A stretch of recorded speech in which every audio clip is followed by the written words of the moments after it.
बजा के थोड़ा आवाज एक बार जोरदार ताली बजना चाहिए भाव पक्ष के जोड़ी के लिए। पाछू वाला मन नहीं सुनाते लगा थे। ऐसा संस्कार भरे गाँव ना देख के मन हम पूरा उत्साह से भर गए हवे।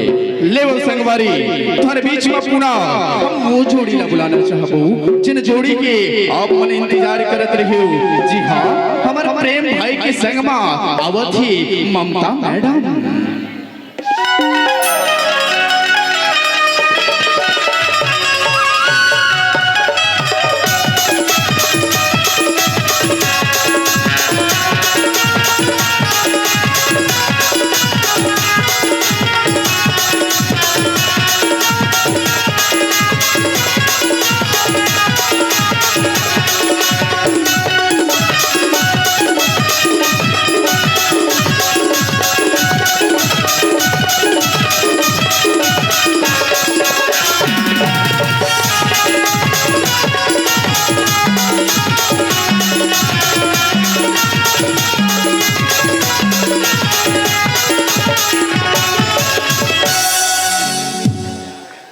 एक बार ताली बजना चाहिए भाव पक्ष की जोड़ी के लिए। एक बार जोरदार ताली बजा के आशीर्वाद दो दीदी हो।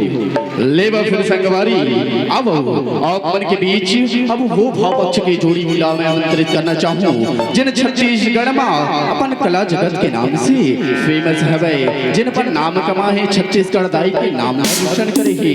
ले वो संगीत के भाव में बुलाना चाहता हूँ हमारे किशन भाई के संग में आशिकी मैडम।